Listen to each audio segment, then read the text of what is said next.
He's travelled extensively, writing about his story on a hashtag, and this is true, what he's been doing around the world in 80 universities. Yeah.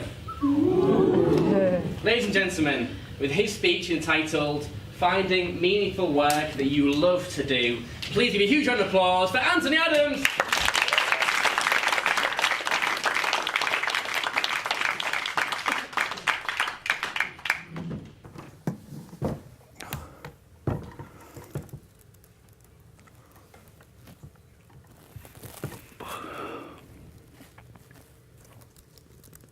I'm sorry, guys. Were you expecting a speech?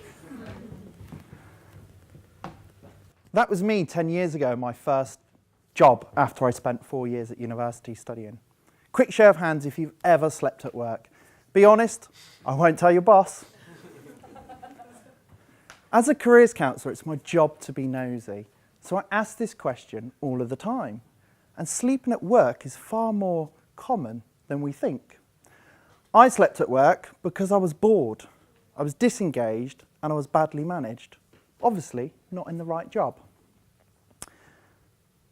We need to pay more attention to what's going on because research suggests that 66% of people in the last 12 months have expressed a desire to change careers or jobs. Quick show of hands if you're one of those 66%. There's a few of you, aren't there? But what's really interesting is people will sit in 12 months of unhappiness before they realise the source of their unhappiness is their job. They then take another 12 months to make a transition, to do something about it, often to only find that the grass isn't green on the other side. 2 years of unhappiness, that's a long time. And there are serious negative consequences for not liking your job. It impacts your physical health and your mental health. It can even affect your personal life. It can lower your motivation, and it can cripple your self-confidence. It can even affect your sex life. FYI, I love my job. I had to get that one in.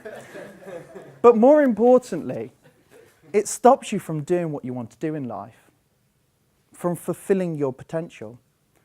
And this problem is far more impactful on Britain's economy because Britain has become the least productive country in Europe. Yet we work harder and longer than our European cousins. On average, the UK full-time employee works 42 hours a week. The Germans, who are renowned for productivity, work 38. And we all know the Spanish have their siestas, and the Dutch are home by 6. But why would I talk about productivity? A country's productivity relates to wage growth. Hands up, who here would like more money for what you currently do? Most people want more money, even though more money doesn't mean you'll be happier. So what's the solution? What's the challenge? The challenge really is that jobs and careers have changed. We now no longer live in the Industrial Revolution, where jobs were easy to come by. Then there's no such thing as a job for life, but there are a lifetime of jobs. Any under 30s in the room today? Yeah. It's estimated that those aged under 30 will change their career at least twice in their lifetime. And they'll have as many as 12 different jobs across the course of their working life. So the solution, we need to think differently about our jobs and careers, especially as so much meaning is hinged on our job. And I get the pleasurable job of listening to people moan about what they don't like about their job.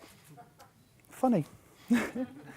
And I think it sits with self-efficacy, and that is a person's belief in their ability to succeed in a particular task. And psychologists describe these beliefs as determinants of how people think, feel, and behave. So somebody with a weak sense of self-efficacy stay inside their comfort zone. They avoid tasks that challenge them, and they focus on the negative. But an individual with a high sense of self-efficacy steps outside their comfort zone each and every day. They do things that stretch and challenge them, and they see failures and setbacks as opportunities to learn and grow. But what happens when you get stuck in that rut of unhappiness? Unhappiness breeds more unhappiness. You come home from work, you switch on the TV, you go to the pub, or you just find any mundane activity to take you away from that feeling of Groundhog Day. And I think it all starts with positive self-talk, the way in which you talk to yourself and others. That's where the biggest difference is. I'll give you an example. You might think I'm a bit crazy. But instead of saying, I've got to go to work, say, I get to go to work. It's an opportunity to learn and grow. Most people wake up to an alarm clock. I wake up every morning to an opportunity clock. Because each and every day is an opportunity to learn and grow. So if you're one of those 66% of people who are unhappy in their careers, do something, take action. Work on your self-efficacy. Learn to love change and change the way in which you see the world. As a careers counsellor, I can't make too many promises, but I can promise you this. It will help. It will move you away from that position of being stuck, unhappy, into a place where you can actually go into work on a Monday morning skipping. That's a nice idea, isn't it?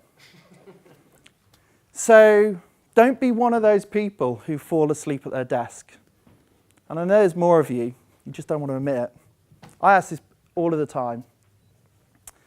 Thank you.